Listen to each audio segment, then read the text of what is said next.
We're going to invite Lake County Board Chair Aaron Lawler up to say a few words.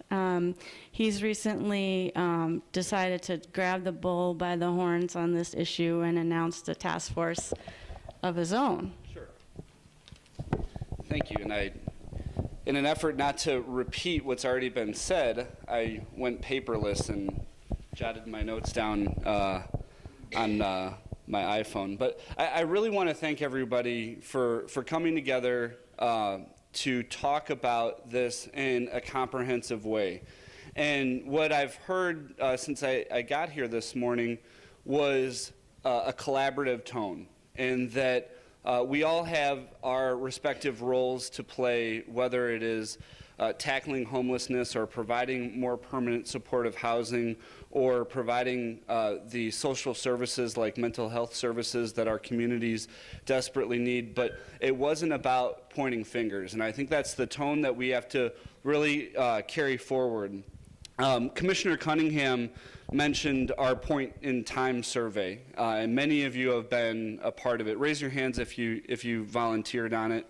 Thank you. Thank you. I did it for the first time this year with Mary and Jody, Sandy Hart, and we went out in the dead of night, as Mary said. In our area was Waukegan, and we found several individuals that were homeless, some chronically homeless and some homeless for the first time. But one individual really struck a chord with me. His name is Terrence. He's 34. He's my age. And we met him at the Vista emergency room. He had been homeless for the first time. He had used crack within the last 24 hours, and he was bipolar. And yet he couldn't get an appointment at the health department with a psychiatrist to stay on his psychotropic drug regimen for 3 months.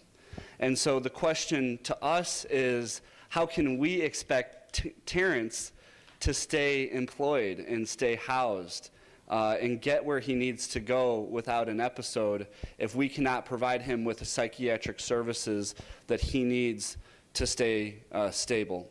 And so it really struck a chord with me. And so much good work is, oh, now my iPhone turns off and fails me. We'll just wing it. So much good work has been done in this area. In our criminal justice system, you're going to hear about it. The Healthcare Foundation of Northern Lake County has been a tremendous funder and advocate. And many of you in this room have focused on the issue of mental health. But what I found is, while so much good work has been done, I think that a more coordinated approach would help us. And I had Donna Jo Mackey from our team print up something, and the goal here is not to be able to read this, but this is what mental health collaboratives look like in Lake County. Lots of stuff going on, lots of good work, but really an opportunity for us to better collaborate and better coordinate on the various services, service providers, task forces and groups, and especially reports. And so I'm honored that former Senator Susan Garrett is going to co-chair this effort with me. We're going to appoint the group in October and hope to have our first meeting by the end of October or very early in November. And we want it to be comprehensive. So we will have leaders from county government, the sheriff's office, the circuit court that leads a tremendous specialty court program, including mental health court, drug court, and veterans court. We're going to have a housing representative. Mark Ishog is going to be on the group, a regional leader on this effort. We need to focus on employment. The health department's going to be integrally involved. We're going to have a representative from the education community, probably the College of Lake County. But it goes towards the idea that as you look at all of these national models on where mental health collaboratives are most effective, a lot of times they focus on three things. Other things as well, but three things in particular, and that's a bed, a buddy, and a job.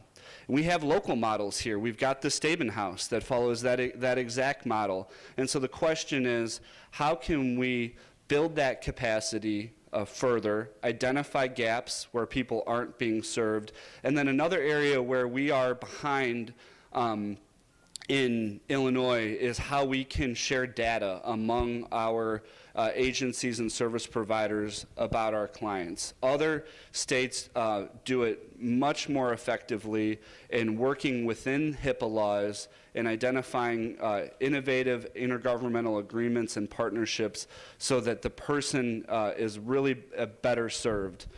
I want to close by saying there are a lot of issues that are unique to Lake County. We're more geographically spread out. I walked Mark Eishog out and he said, man, you guys are big. And actually some of their McHenry County partnerships are serving individuals in Western Lake because that's just a more expedient way to provide that service. But it's important that as we continue this discussion around mental health, we're going to look at best practice models around the country. We're going to look at Camden, New Jersey, that did an amazing job drilling down to the census block level and overlaying their frequent flyers in their jails with their frequent flyers in the emergency rooms and then micro-targeting services to that population. We're going to look at the crisis center in Miami-Dade County. We're going to look at other places. But it's really important for us to not just blindly apply that best practice to Lake County without understanding our differences. In those areas, you have a highly concentrated population in a single jurisdiction or a very limited number of jurisdictions.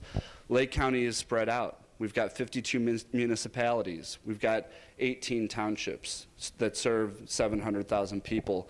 So by applying best practice models but understanding our differences is, I think, where we're going to be able to be successful.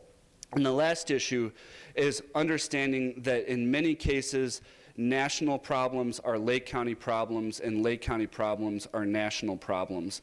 We have a systemic shortage of psychiatrists in this country, and that is impeding our ability to provide mental health services and psychotropic drugs to the populations that need it. And so we're going to have to look at what others are doing, particularly we might want to not look where things aren't so highly concentrated in population, but maybe where things are less concentrated and how they're delivering services via telemedicine, by training what are the equivalent of a psychiatrist nurse practitioner that can prescribe and refill drugs. I was speaking at a forum with my counterpart in Vermilion County, Illinois. It's a county of 70,000 people, 1/10 the size of Lake County. And so they really have to look at how they can bring services to their people, often remotely, because they don't have the density or the ability to attract those types of service needs.